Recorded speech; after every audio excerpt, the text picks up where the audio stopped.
Hello guys and welcome back to another video. Today we're going to be looking at a scenario where Europe and Asia go to war.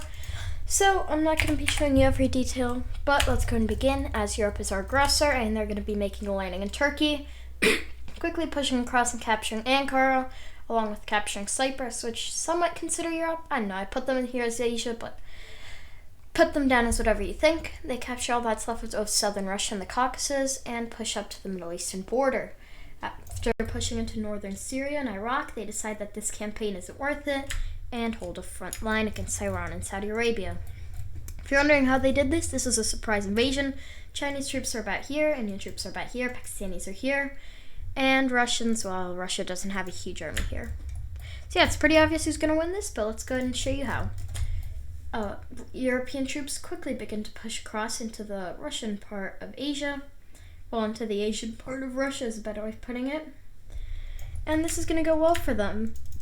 As there aren't a lot of troops here, it's mostly just Siberian, just cold, nothingness. And same thing with Central Asia. It is very terribly defended, barely any troops there. And European troops are quickly able to push in and capture most of the region. This isn't seen as very important though, as it's not very useful land. With that, it already looks way more even, but it's about to look a whole lot less even as the Chinese are coming, and the Chinese are coming hard. They begin to push back into Kazakhstan, Uzbekistan, Turkmenistan, all the Stans countries, and into Siberia, although eventually they also see how pointless this is, and decide that there's no point in pushing back just yet, while a massive Middle Eastern pushback is made by Asia, recapturing a lot of Turkey, Cyprus, and some other lands. So yeah, this is just going to show us who wins. I'm probably going to put in as a community post what the new borders look like. So yeah, the blue team is pushing back heavily, and at this point, Europe sees no point in holding land in Asia, so they steady their army in the Black Sea and the Aegean. Wait, no. Yeah, the Aegean. No, that's the Aegean Sea. Well, in the Black Sea and the Bosporus Strait region, along with taking most naval personnel out of the Caspian Sea as they see it as a lost campaign to Asia. Meanwhile, Asia continues to push back over here in Siberia, although Europe still has a small advance in the region. With that, Asia is going to begin their first push into Europe, which is going to be up here in the Caucasus region, capturing all that's left of European Georgia, and beginning to push into southern Russia. Yeah, that's not good. You know what's even worse? Well, Asia just successfully pushed Europe out of Asia.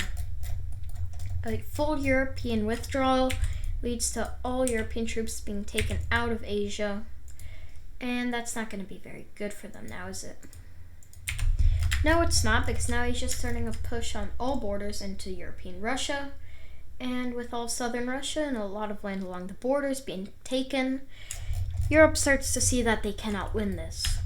This is only continued as a push into Ukraine is made, and although that goes well, the Europeans are actually managing to push back, not completely, but quite a bit around Ukraine and into Russia. So Asia decides a new approach, and after combining full Middle Eastern, Indian, and Chinese navies, they make a landing over here in the Balkans, which quickly captures Greece, a huge blow to the red team, Bulgaria, Serbia, Bosnia, only about half of Bosnia and Herzegovina, Montenegro, Albania, Kosovo, and North Macedonia. This is terrible for the Europeans, and while they send troops back into the Balkans to take back that region, Asia sees this as the perfect opportunity to take back land in Russia. So yeah, Asia's strategy here is push into one region to get their troops to be focused into that region, then push into another region, and then back and back and back and forth. Next up, European troops actually fall for this trick as they begin to push back into Ukraine and Russia, which goes incredibly well for them actually. But you know where it isn't going so well? In the Balkans, where they never finished the job and kicked Asia out.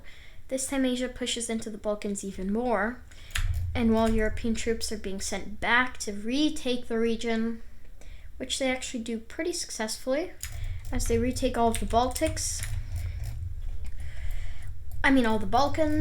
Asia is now pushing heavily into Ukraine and into Russia, as most European troops are out of that region, and it really wasn't worth it for them, as they are quickly beginning to fall with the fall of Moscow, and eventually the fall of the Kola Peninsula, with that the fall of St. Petersburg, Minsk falls, Tallinn, Riga, and Vilnius. Don't know how to pronounce Lithuania's capital. Something like that. Ukraine fully capitulates and the push into Romania started. And although European troops eventually arrive and begin to push back, more Asiatic advances are being made back in the Balkans again, as Europe, for some reason, once again fell for the same trick of distracting one place, push into another. And although it's a strong Asian attack, although it's a smaller Asian attack, it manages to meet up with the Ukrainian front. And as the Europeans attempt to push back, it is much better supplied, and they manage to connect up Turkey and this kind of Russian advance in another region. With this, the Nordics are cut off, but Europe is still fighting. And although Asian troops are making steady progress over here in Central Europe, the Nordics, Europe basically does something, which is defend the coasts, forget about everyone else. And the start of that plan is to cut off Turkey and other Asian armies while we're pushing back into Ukraine, Belarus, and the Baltics. And how are they going to do this? Well, they kind of give up all the Nordics. They decide it's not worth the effort and just let Asian troops push in. Is it the smartest thing to do? Considering Europe's situation, it's not the dumbest. Considering Europe's options here, what were they supposed to do? This is Asia we're talking about. The most powerful continent by far. They're going to fight, but they are going to lose. So yeah, I'll show you the borders in a community post if you want to see that. But Turkey is beginning to push back into the Balkans, and they meet up once again with Asian troops. And this new European approach isn't working, so they change it up a bit more and decide, Balkans, you're being too difficult for us. We're giving up on you. We've lost you too many times, and Europeans have died too many times protecting you. They also give up on Ukraine, Belarus, and the Baltics, along with Kaliningrad, meaning that they're now holding border at Poland, at Austria, and at Italy, along with at Slovakia.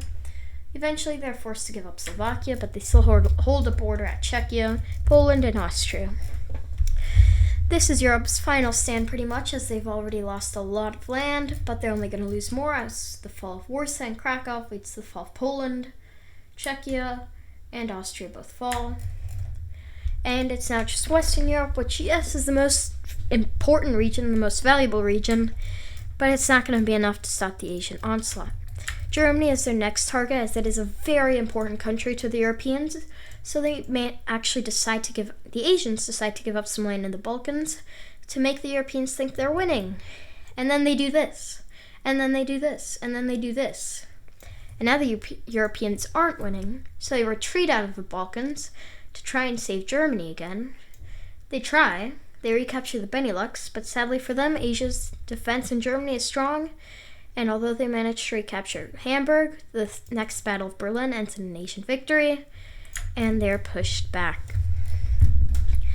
Very good strategy on Asia's part, but Europe has got some of their own, and that's let the Asians push across and then encircle it.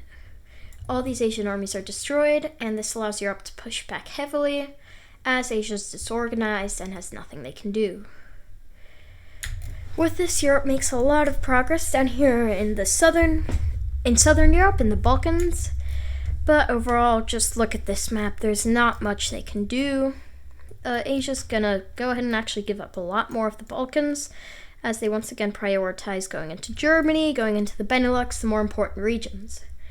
They then make a naval landing in the UK and capture the island, along with Ireland. With that, of course, Europe abandons Iceland, and they have a new strategy. And that's give up all this, give up all this, give up all this, give up all this, and give up all this. And then hold a border at the Alps Mountains. Paris falls though, and now it's pretty much just Italy left as the Spanish fall. Who would have guessed it? Italy's the last country holding on the Alps, but as the landing is made in southern Italy, Corsica and Sicily fall. Also, yes, I know this is Corsica and this is Sicily. I just said them both together. Rome is about to fall, and with the fall of Rome, the Alps stand no chance. And although we all know Switzerland would do something that looks like something like that, yeah, pretty much. Yeah, sadly for us, that's not how this is going to go. Once again, we all know the map would look something like this. Switzerland destroying everything, actually. Looks something like this. Sadly for us, that's not realistic enough, and Europe has fallen. So yeah, if you want to see the new borders, go ahead and check out the community post. Should be coming out soon. I hope you guys enjoyed, and I'll see you all next time. Bye.